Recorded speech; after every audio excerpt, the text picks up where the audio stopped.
Barry Benasha, representing MarketAcross. We have Jan Sell, Coinbase. Philipp Weiling, Polygon Labs. Jocelyne Royer, Exclusible. And Filip Wielanier, Cookie Free. I suppose every single one of our guests is ready by now. Gentlemen, the stage is yours. Please join me. Yes, applause, please. I know it's the last few sessions of the day. That's when the energy is least accessible, I suppose. Are we ready? Yes, so. The mics are on. It's all yours. Enjoy. Hello, hello. Hello, everyone. Thank you for joining us for this panel. We'll run a short introduction, and then we'll start with the panel. My name is Barry. I work for the past, I think, 10 or 11 years in communication and spokesmanship and journalism. In the past 6 years, I've been working for MarketAcross, which is a PR agency specializing in blockchain-based projects. Take it away. Oh, do you have my mic? Sure. Hi, I'm Jan Sell. I'm one of the two managing directors of Coinbase in Germany. You may have heard of Coinbase. We're one of the crypto exchanges out there, one of the ones that are trying to do it regulated, and bring crypto to the world. Good afternoon, everybody. My name is Pedro Cerdeira. I do quite a few things, as everybody in Web3 does. One would just be boring. I'm a general partner at Web3 Venture Capital Fund, and I also run businessplug.com, which is a consulting company that is bridging the two worlds, Web3 and Web2. Hi everyone, my name is Philip. I'm the Business Development Director for Polygon in Europe, Middle East and Africa. Hello everyone, my name is Philip as well. I'm from Cookie Tree. We do Google Analytics alternative for Web3 and generally attribution, user analytics, marketing stuff in Web3 for making it much smoother and convenient for Web3 marketers. Okay, cool. Thank you. So today we're going to discuss the transition between Web2 to Web3. Sometimes it has some obstacles along the way, and we're going to talk from a few different points. So let's start with defining what is Web2 to Web3.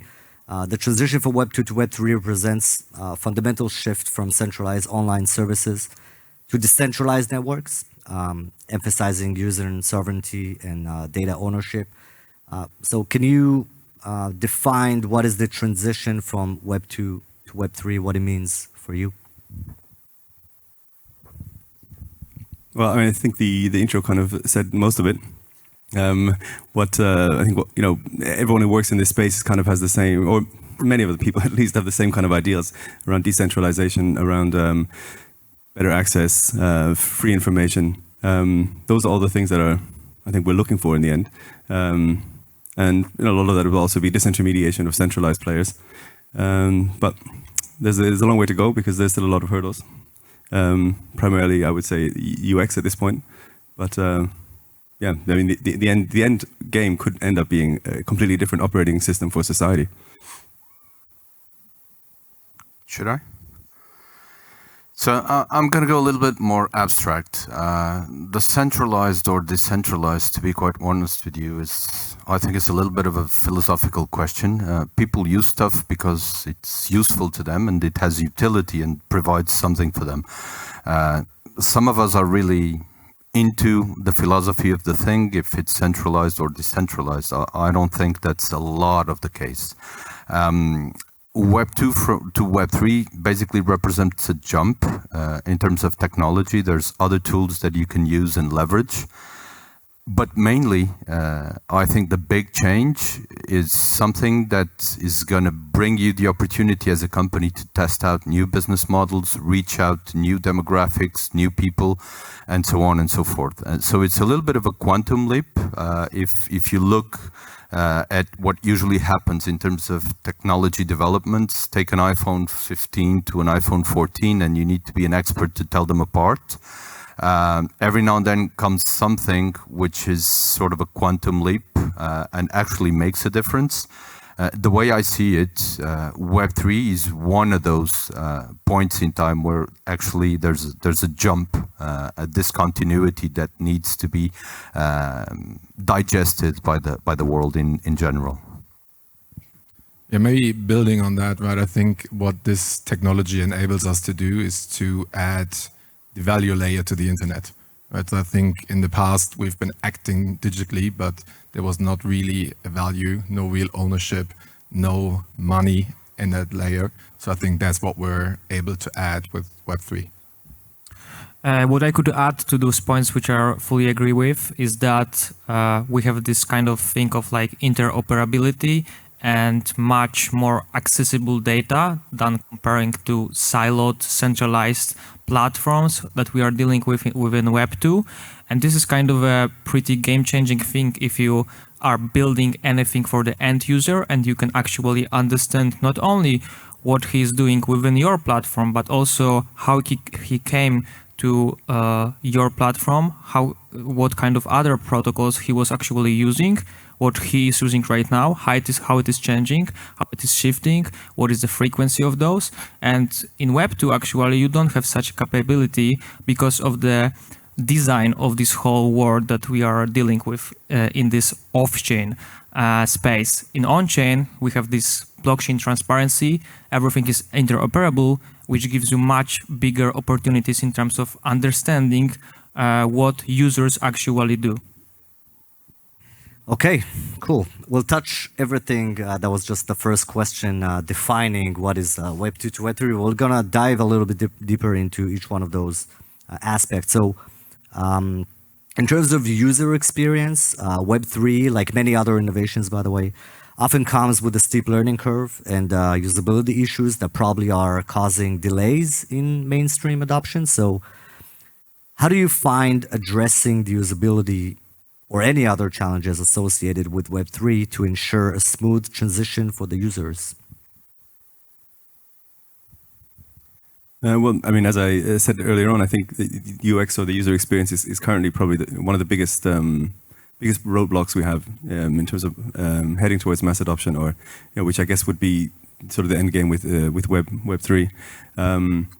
I think there's a few layers to it. You have to think about it through the tech stack, right? I mean, it starts with the infrastructure. ETH is amazing. I mean, Ethereum is amazing, and ETH, but it's not quite fast enough or cheap enough to be truly mass adoption capable. So there's Polygon. We've got Base at Coinbase as well. The L2s are starting to get us closer to the line in terms of usability of the infrastructure, and then work your way through the rest of the stack. On a basic level, wallets. Just how you interact with the blockchain is still far too complicated. If you think about mass adoption, I think about my mother, right? My mother, no chance that she could use MetaMask or any of those, and then much less try to choose her own network to send coins, things like that. It's all far too complicated. So we need to abstract a lot of that complication out and make it as usable as Web2, but with all the benefits of Web3. So I think it's going to come. We're a little bit privileged because if you look around the room and in the whole of the building, the people that you see here are the hardcore OGs. Let's put it like that. This is the 1% of people that are actually going to determine what's going to happen next. And you can congratulate yourself. So you're right at the eye of the hurricane right now. User experience is probably the most important thing that needs to happen for something to be widely available and adopted. Go back to the early days of the internet. I was lucky enough to live through it. When I look at these things now, there's a lot of deja vu, but really a lot of deja vu, in the sense that, for example, before DNS, you needed to know the IP address of the machine to which you were telnetting, and that introduced quite a hurdle for normal people to understand what they are doing. If you transpose it to what's happening now, it's the same thing with wallet addresses. I mean, we're solving this thing. It's going to take a little bit of time. We need to be patient. The silver bullet has not been invented yet, in the sense that there's not a magic interface that can be deployed right now and suddenly it's all roses and everything's very simple and everybody's on board. You are building that thing. We are building that thing. So it's our responsibility to make sure that it's usable and that we can get more people on the bandwagon to join this thing. So first, +1 on what you do if you said, but I think while in the space usually there's a lot of overselling, I think sometimes there's also underselling in the progress that has been made, right? Because we always want the next thing tomorrow, right? But I mean, I think in terms of mainstream adoption, I mean, big kudos to Coinbase. I don't know what's the latest user number, 120 million, 130 million, right? I think that is fairly mass market. And then if we think about the layer 2s that bring speed, if we think about account abstraction, all these things, right? I think there has been a lot of progress made in the last couple of years. And so I think user experience is just a thing of an innovation cycle that will come. So agree with you there.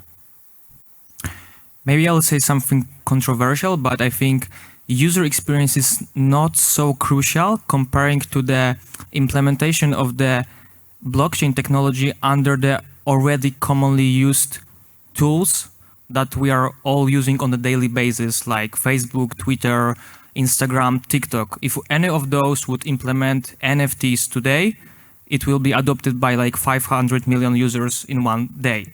And this is the way how I see it will go, like ultimately in the future. We see it already in Asia. We see it already in US in some like use cases like Starbucks, McDonald's in Asia, Grab in Southern Asia. Also, I was recently in Korea, where they have their own Facebook app, which is called Kakao. And they already have the NFT storage, claiming, collection already implemented there. And like half of the population is already using blockchain there without even knowing about that. And this is how I see the adoption will speed up exponentially once those giants will implement those features as we see it like some time ago with Twitter profiles, pictures that are being authorized by NFTs, which is kind of a sneak peek of what's going. Maybe just one quick thing that I can add, because I read it this morning. You mentioned adoption, right?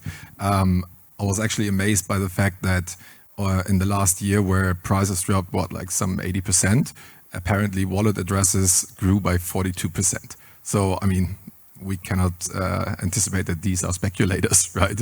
So I don't know what app that was, right? What use case that was, but I mean, I think that speaks for really adoption. Nice, yeah. Thank you for this. Let's speak a little bit about data privacy and security. So a core value proposition of Web3 is enhanced data privacy and security. However, transitioning systems are data storage, and data storage can be complex. So in your opinion, what measures are essential to ensure data privacy and security during the transition to Web3?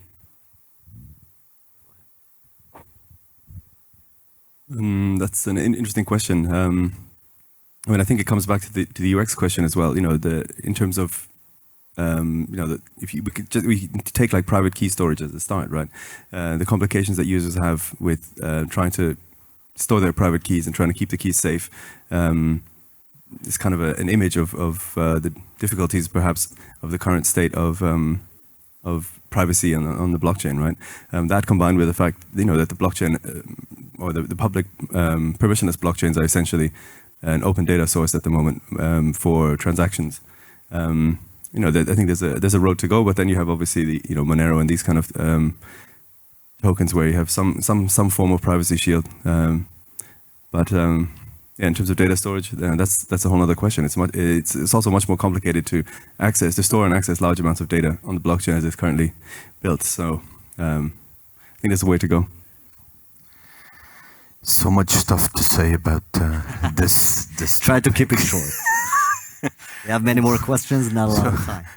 Let me throw another thing at it. It's data privacy, it's security, and it's also ownership. So they all go together. I think it's the three things.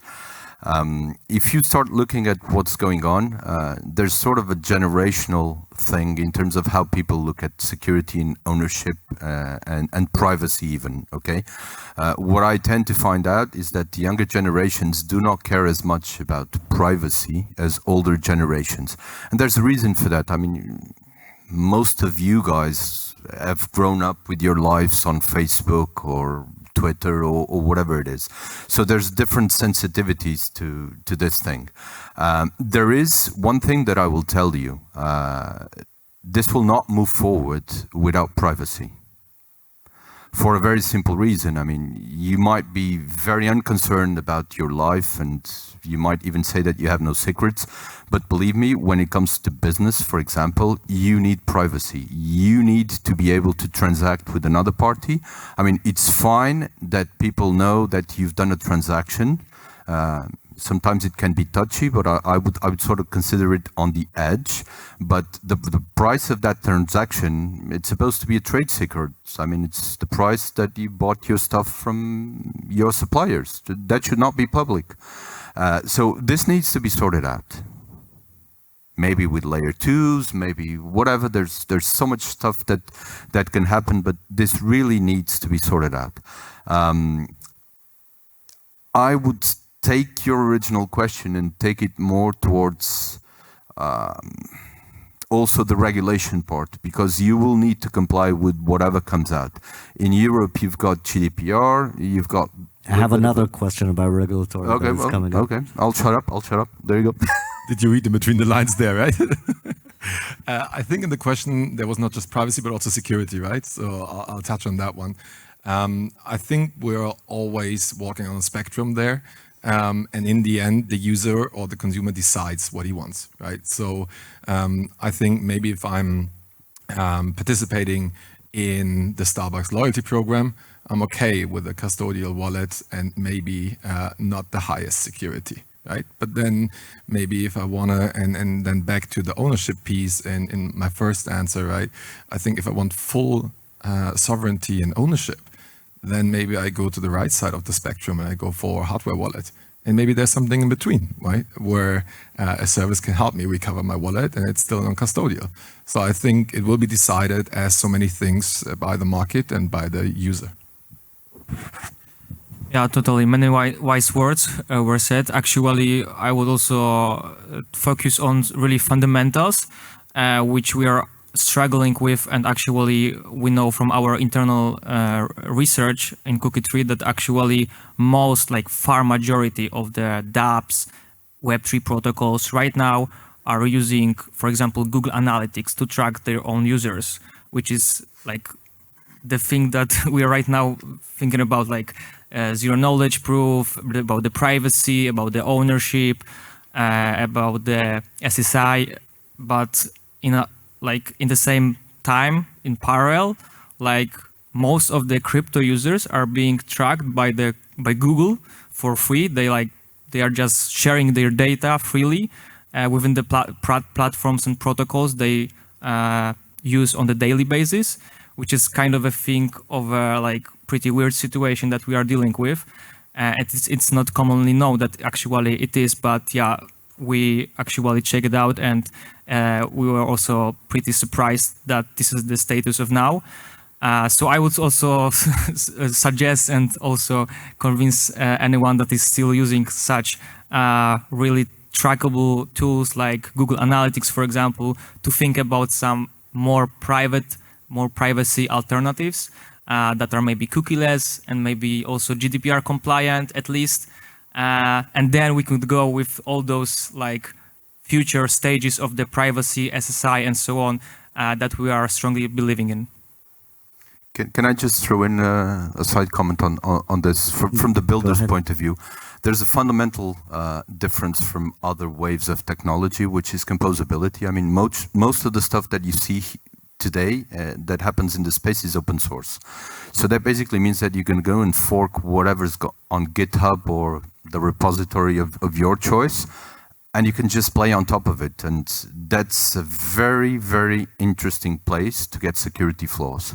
So watch out for that one, because security is also a responsibility from every and each one of us. Don't just go about copying repositories blindly without understanding what's in there. All right. Thank you, guys. Pedro, I have one for you. Let's touch regulation.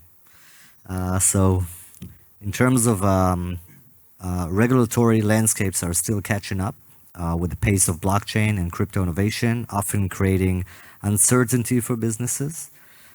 We saw with Binance now. And how do you believe blockchain projects should be preparing to meet regulation compliance challenges during and after the transition to Web3? As speaking from Coinbase point of view, I think we've long built and seen our USP to be one of the most regulated players in the market, especially in the exchange space, and we do what we can to follow the regulations as they stand. But at the same time, we also, by following the regulations, we also have close contact to the regulators, which also allows us to be able to influence future regulation by helping to explain things to regulators that, there's a lot of questions they have and a lack of understanding. And we hope to be able to help them, understand the space better to guide future regulatory rulemaking, if you like. But I think, in general, I think it's a good thing for the space that we have some form of regulation, because it helps to provide a certain amount of security as we head towards mass adoption. It provides a certain quality of like stamp of approval, if you like, which I think is, it's probably more important than we think to the users over time, right? So this is where I get thrown out of the panel, and I'm going to be a little bit controversial. So here's my experience with regulators, and every now and then I talk to them. So the people that are actually on the field, I find them to be generally very well prepared and very, very knowledgeable about what is going on, even a lot better prepared than a lot of people that I see from Web3 native projects. So that's the first thing. They know exactly what it is. They have different perspectives on the thing. They sort of mix together what is Web3 with a little bit of real world as well. So I found them to be incredibly fascinating conversations to have with these people. The problem usually surfaces when this thing gets to the top management of the regulators and then to the politicians. And then my experience is 99% of people have no clue about what this is and what this does and what this can do. Which means that there's a disconnect in the continuum of things. So there's people that understand exactly what needs to be done, how things should work, or at least have a strong opinion on it.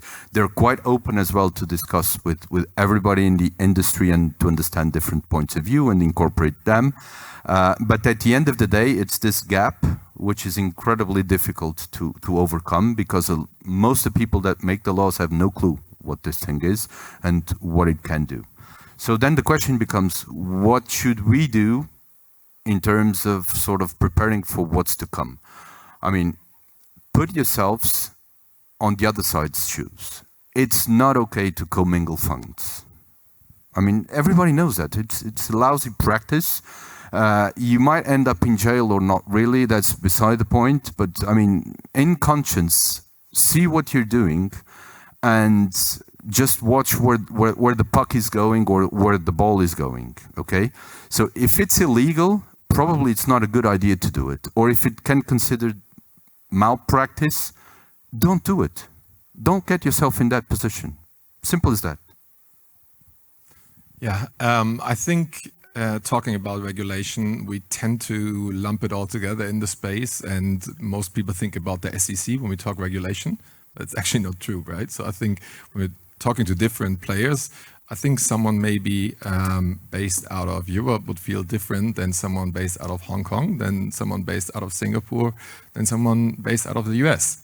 And I think what we do see in the market is just regulatory arbitrage happening, right? So I think some jurisdictions just want to show innovativeness and might move a little bit quicker. And some businesses will base themselves there. But in the end, I think it doesn't come down to who moves the fastest, but actually to play by the book. And in the long term, this will always pay out. I'm frankly speaking not feeling so strong in terms of the regulatory, so maybe I will just skip this. But yeah, I mean, like, this is kind of a really insightful discussion that you are going, especially with this arbitrage thing that like between and the competitiveness between like different regulatories and countries right now, which is really interesting. Okay, thank you, Philip and Philip. Let's touch maybe. Let's touch the impact of the company's culture. Okay, adopting Web3 technologies often requires cultural shift within an organization towards a more open and community-focused approach. You can say that on all of the crypto type of blockchain-based project, not necessarily only Web3, but so how do you think or see the company's culture evolving to embrace those principles of Web3? And perhaps perhaps you can name a few challenges you faced in this transformation. Well, you know, Coinbase, I guess crypto is kind of what we do, right? So I think we built a strong company culture around Web3 already, and then with the launching Base and so on, I think it just further kind of cements our I guess vision of kind of driving Web3 and development of Web3 forward. You know, we have Web3 dev tools on the one hand. We've also got Coinbase Wallet, which allows sort of easy and safe access to Web3. And so I think it's just part of our DNA. But it's interesting to see when we talk to institutional counterparties who are interested in getting involved in Web3, for various reasons. It's interesting to see where these conversations break down. Often in the finance department, how do we account for ETH on our books, right, and things like that. You start to get interesting conversations that you need to, I guess, sort of work out. But there again is where the regulation helps, right? Like here in Germany, crypto is a regulated financial instrument, or it is a financial instrument, and so you can explain to the bookkeepers how they can manage it. But then I think there's the deeper cultural issues that you're talking about, and that's I think it's like everything. It's a progression, and people will get there. So here I would cut the world into two buckets. Okay, companies, and we've worked with pretty much quite a few of them in different industry verticals. You've got companies that are used to change every single day. Innovation is part of the business model. You can throw in technology companies in there because it's pretty much what it is. 10 years ago, nobody was selling cloud. For example, today everybody's selling cloud. So these crowds are very, very much used to change, and it's part of their DNA. And they understand that if they do not do it, they will end up being dead very, very quickly. It's not just technologies. I mean, you can. For the weirdness of it, you can take like retailers. If you do not choose the right product to sell at your shops, people will go somewhere else. And that's absolutely ruthless, and you can see it on the sales of the day. If your value proposition is not finely tuned with the market, you're off, you're gone. Okay? So these people are incredibly used to adapting, and it's part of whatever processes they've got in place.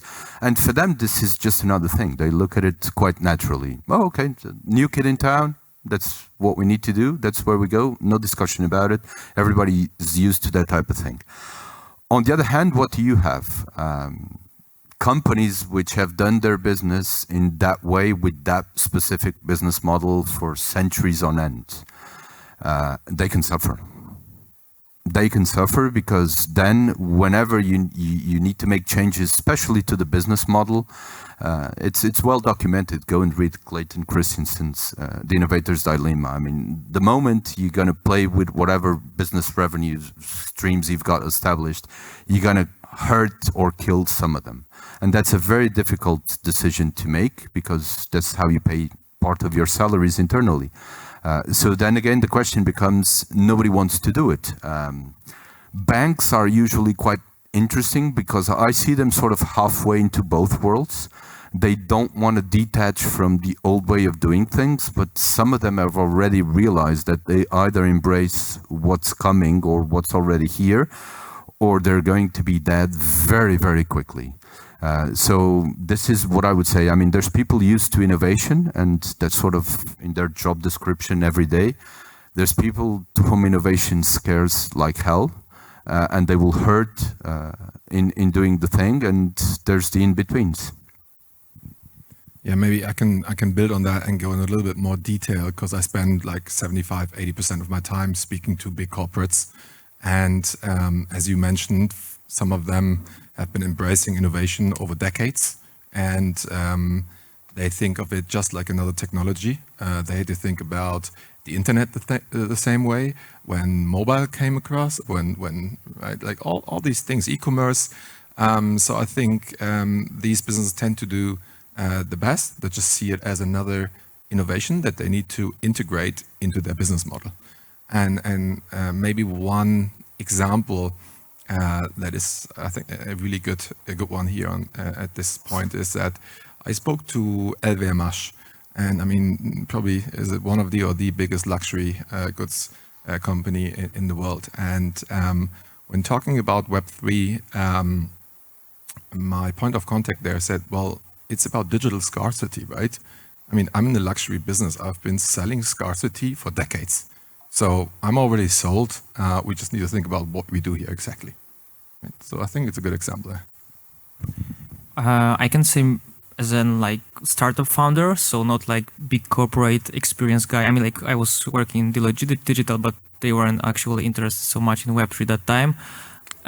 Maybe it changed a bit recently, but generally in terms of the building startup, I would say that this is pretty like exciting that we are building it as a community for the very first ignition. So for the very, very beginning. So we were like, there wasn't any case that we were posting any job offer on the job board, because all of our hirings were actually being done across our network and community we were already building, which is kind of a value that is pretty usual in terms of Web3 projects and startups. And from this point of view, you can see that the whole company actually is being built with this ethos of Web3 values like ownership, autonomy. So the things that we are also connecting with blockchain, as we like blockchain users also have the full ownership, autonomy, permissionless, and so on. And it is kind of a similar way of how we are building the company itself, because those people are actually believing in those values, and they are much more excited about having the ownership of something, having the autonomy of it, and making it done in a much probably powerful and efficient way that they would do like big corporate with some traditional culture. Cool. Thank you, guys. Let's speak a little bit about the community and governance. Web3 introduces governance models, often leveraging token-based systems, and decentralized autonomous organization, as we all know as DAOs. So in your opinion, how do you see the industry planning to engage with the community in governance decisions in the Web3 space? I think this is one of the big innovations of the whole Web3 world that maybe goes a little bit under appreciated, is the sort of DAO structures and the token-based structures allow us to create governance models and iterate on them in a way that we've never been able to in human history, I would argue. Because previously, you needed two villages, right? One is a dictatorship, one is a democracy, and you see what happens, right? Now you've got the chance to iterate on governance models very quickly, and eventually, hopefully, get to models that work better. I think the big challenge you have is, are people actually interested, right? It's the same, you could argue that you had the same thing with equity, right? Where, you buy a share of a company, but, who actually bothers to vote in the end, right? So I think that the second part is the piece which is still complicated and still one of the things that we have to solve as we iterate through the governance models, but is, how to bring the community in and achieve better participation and strong participation. And I think, I think there's a number of different models that are starting to work that out. But through the token-based model, by allowing people to actually participate in a way that's meaningful and also meaningful in terms of the return, I think it's a very exciting space. So I think the key word here is participation, and I totally agree with what you said, Jan. I mean, once you go digital, you could have a vote, a paper vote for the decisions of a company, and you could involve your customers and all of that, but it would not be practical. But it is possible. I mean, you could line up your customers and tell them to show up tomorrow at 9 o'clock in the morning, vote whichever way you want to go. And that is fine, but it's absolutely undoable from the practicality point of view. Now what you have is, because you've gone digital, you have the possibility of implementing it somewhere in the ether, let's put it like that, and that opens up the door for experimentation. But let's be careful with one thing. I mean, it does not mean that everything's going to turn into a democracy just like that, because there's a lot of structures that do not work as a democracy. There's got to be somebody, and one of them is a company. There's got to be somebody in charge for the good and for the bad, and it's that person's responsibility to sort of set up the route. You follow it. If it goes bad, you replace the person. That's how it goes. I know of no other way of running a company, for example. What you can do is allow certain degrees of participation into the decisions, or you can sort of listen or get advised by other parties, and that was not possible up to this point. So I think it's going to evolve into a little bit of a more sophisticated kind of thing, but let's not say that everything's going to be, well, we're going to vote everything from the color of the wall to the brand of the coffee and what strategy we're going to adopt. I think we're sort of conflating the tool with the end process. Yeah, I mean, incorporate as much feedback as you can. That's nice to listen to other people. That's why there are advisory boards and councils and that sort of thing. But let's keep an eye on the end goal and not go crazy with all the possibilities that we have.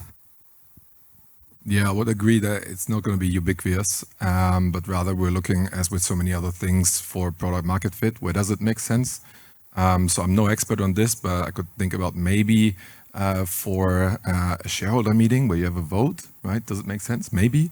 For a company that touches culture, maybe they can use it for one big focus group with their customers. So I think, maybe there are a couple of first iterations where it does make sense, and we'll see where it takes us.